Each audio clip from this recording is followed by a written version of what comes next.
Greetings and welcome to the Dr. J Vlog series. It's Thursday, May 29th, 2025, and on Thursdays we talk about knowledge and science. And today we're going to be talking about the science behind healthy hearts.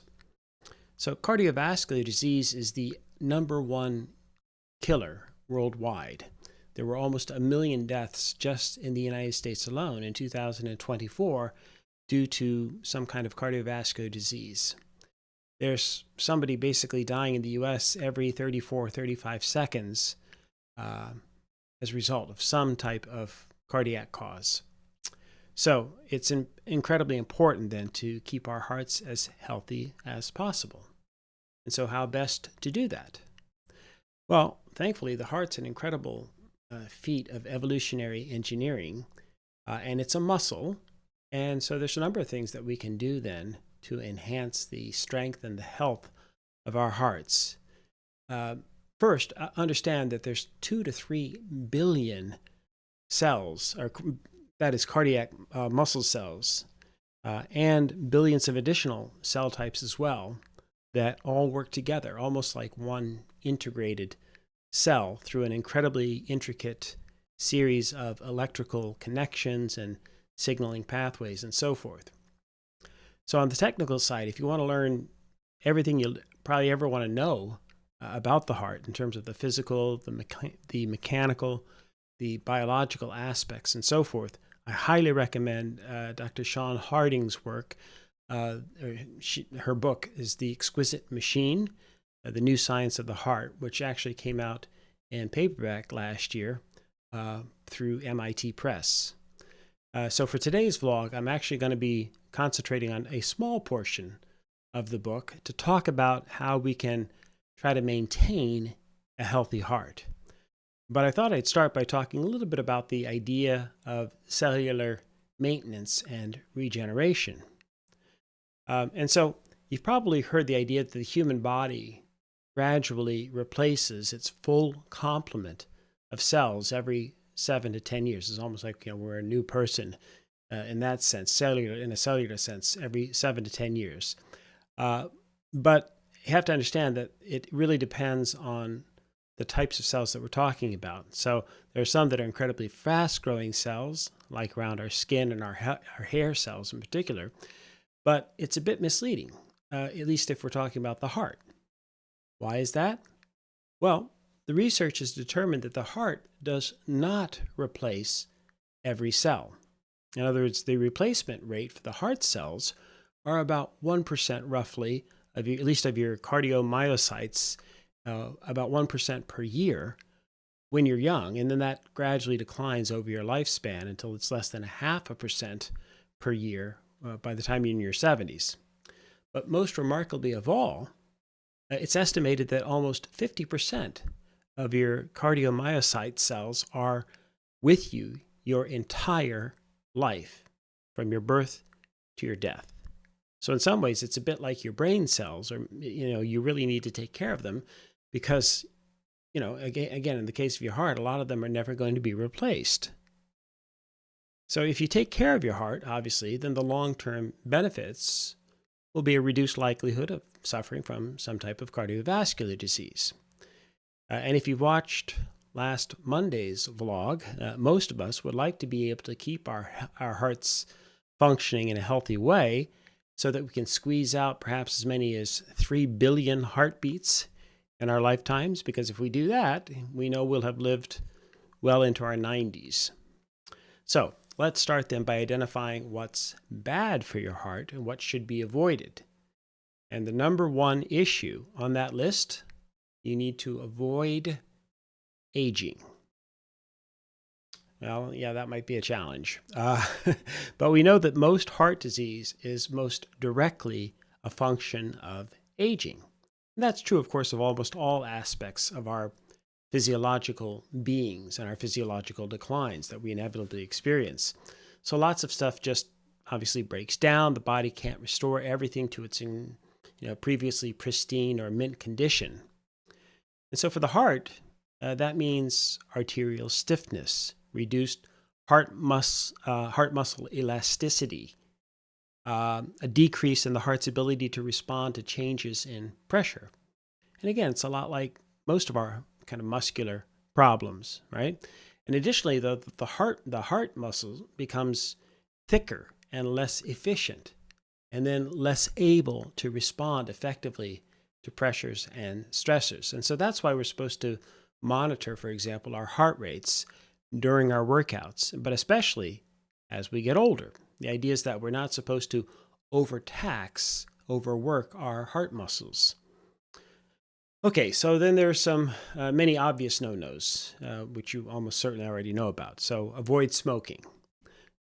Also, being overweight has certain negative implications too for your heart functioning, and not just in terms of forcing your heart to work harder, but if we're extremely overweight, then that also can contribute to higher blood pressure, higher cholesterol, high blood glucose, all of which, of course, adversely affects your heart. So, and then, you have to monitor your blood pressure, hypertension, cholesterol levels, regardless of whether you're overweight or not, because these are direct contributors. So some of us, for example, myself included, have a genetic predisposition, for example, in terms of high cholesterol. So even if you're otherwise healthy and otherwise maintaining a healthy diet, that might yet still be a risk factor. One thing you'll hear from me over and over again is the sacred importance of exercise. The research, including longitudinal studies, has confirmed over and over again that regular exercise is an incredibly important prophylactic against cardiovascular disease and, of course, many other afflictions as well. So the American Heart Association, for example, recommends at least 20 to 30 minutes of daily exercise, or at least 2.5 hours per week, of some kind of heart-pumping physical activity. Just as important, ideally, you should push your heart just a little bit more from time to time through vigorous exercise of some kind or another. Again, it's your choice, but you should do at least 75 minutes a week of something a little bit more vigorous, or ideally at least 10 minutes per day. And if you do that, you're almost certainly going to be adding years on to your life. So naturally, of course, the nature of the exercise and what you do is going to vary in terms of your preferences, and it might change as well over time. So, for example, I used to love playing basketball, play as much as I could play 3 or 4 hours a day sometimes on the weekends or what have you, especially through my teens and into my 20s. And then eventually that ended up being reduced to more occasional basketball, or especially our old 90-minute Monday night games with the fellas in my 40s and 50s. And then sadly, I don't really ever play pickup basketball at all anymore these days in my 60s. So I've substituted other activities instead. And regular viewers of this vlog will know, though, that I am still dribbling a basketball, at least whenever you see me out running around the streets of London, Ontario, because I'm preparing for my eventual cross-country run while dribbling. But again, more on that on Saturday. So, okay, what else then? Well, a healthy diet is incredibly important too, especially for preventing type 2 diabetes, which also clearly reduces the risk of cardiovascular disease. It's looking increasingly like we should really abstain entirely from the use of alcohol. That seems to be the best option, although, again, there's still some debate about that, especially the possible benefits of maybe having the occasional glass of red wine. So I'll leave that one in the not entirely sure category. But then the less obvious risks are things like enduring infections, such as from COVID or the flu even, things like that, whatever. Because these are things that compromise the immune system and can increase the risk again of heart disease. So yes, we need to maintain optimal health if possible and stay as free as we can from various diseases and infections. Another thing that's not great for the heart is chemotherapy. Not that most of us have to endure that, but it's still an effective cancer treatment, obviously, so that's incredibly important. But the problem is that the heart has such little regenerative capacity, and so that the treatments and the drugs that are used in chemotherapy, unfortunately, can pose a risk in terms of keeping our hearts fully healthy. And certain related drugs in sufficient quantities also can lead to heart failure. But the drugs are improving in that regard, and the side effects, etc. So that's something, again, where we're making tremendous progress in terms of the medical science. Pollution is an incredibly important environmental condition that's also has a remarkable impact on our hearts and increases the risk of heart disease, heart attacks, strokes, and so forth. Pollution contributes to inflammatory conditions, affects the blood clotting capacities, and impairs blood vessel functioning in general. And we've known for decades, at least since the famous Whitehall study of British civil servants, that your socioeconomic status also directly affects your health. And so, going all the way back to the Whitehall study, those of higher socioeconomic status were healthier overall and lived longer, quite apart from their diet, smoking, and other factors. So you can control for those factors, and as long as you were on the wealthier end of the spectrum, you were doing better on a whole range of different measures of your physical health.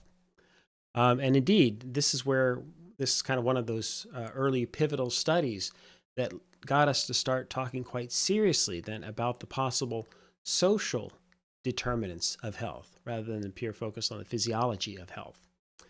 And then there are also certain latent or genetic conditions of various kinds, including in the gene sequences themselves, that may affect or are associated with greater risks of cardiovascular disease.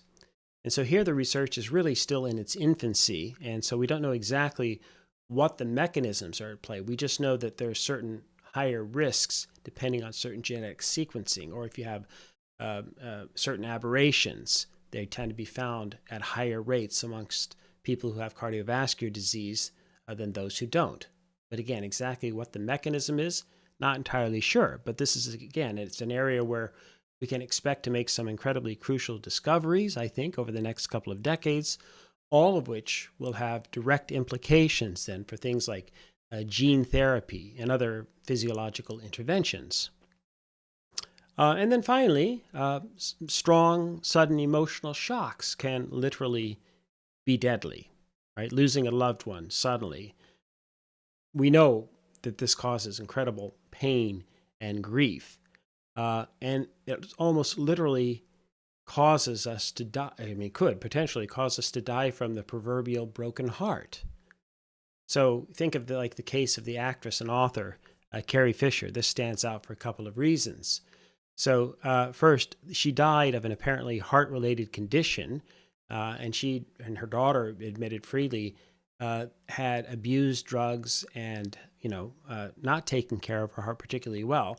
But she apparently died of a heart attack or a condition related to the heart when she was flying back to the United States just before they landed. And so a passenger, performed CPR, etc., saved her life, at least temporarily. They rushed her to the hospital, and she survived for a few more days. But apparently she never regained consciousness. And then she ended up dying on December 27th, 2016. Equally tragic, though, and this is the second point of this, is that her mother, Debbie Reynolds, the actress, died literally the next day after Carrie's passing on December 28th, 2016.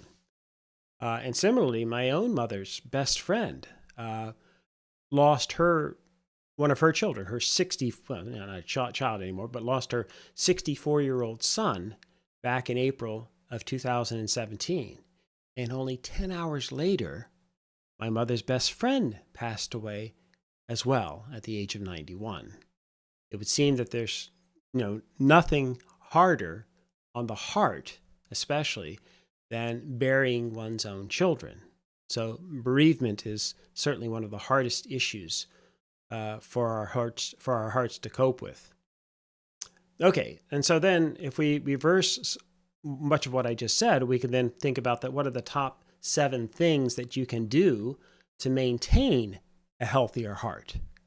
And again, this is probably stuff that you already know, but if you again kind of reverse the discussion here, the first thing you should do is get physical. That is, move yourself around, exercise the heart muscle. And again, like any muscle, you don't want it to weaken, you don't want it to atrophy. So we got to keep working out in some way or another. Secondly, quit smoking if you're a smoker. Thankfully, that's less and less a problem these days, especially amongst younger generations. My mother was a heavy smoker throughout her adult life, but fortunately, she was able to quit cold turkey, as they say, when she turned 50, and then she proceeded to live an additional 45 years. So I think that was an excellent decision on her part. Third, lose some weight or find a healthier weight that works for you for all of the reasons I discussed previously. Fourth, increase your intake of heart-healthy food and fuels of various kinds. And to the extent that you can, you'll want to cut out a lot of the sugar and the processed food. Again, guilty on some of that. But I've improved my diet over the years, but still not optimal. But these are things that we can try to take some control over. You'll also want to, as a related matter, refrain from overeating. Indeed, this leads to the blood shifting from the heart to the digestive system, and then also then creates faster and more irregular heart rhythms. So this is something that you need to be careful about as well. And then take a chill pill, as they say. That is, reduce your stress. There are more than 1,400 biochemical responses to stress, but including amongst them higher blood pressure, rising heart rates, and so on. And then finally, and most importantly, kind of where I started with this, the risk factors, you'll need to stop aging. Wait, but how, Dr. J? That's ridiculous. Mainly, what I'm talking about is mentally and energetically. So in other words, do the things that, and create a lifestyle, if you will, but also on a day-to-day basis, use your cognitive capacity to do the things that keep yourself thinking and feeling as young as possible. In other words, there's much more power and control that we have in our minds and in managing our energy fields than most of us probably recognize or even understand. But you can, in my view, slow the aging processes through a range of healthy mental, emotional, and even spiritual practices. So again, this is some of what we'll address in future vlogs, including tomorrow's as well. So until then and every day, may you and yours continue to create peace in your lives, nurture love in your youthful hearts, and dole out hugs in abundance. Hasta mañana.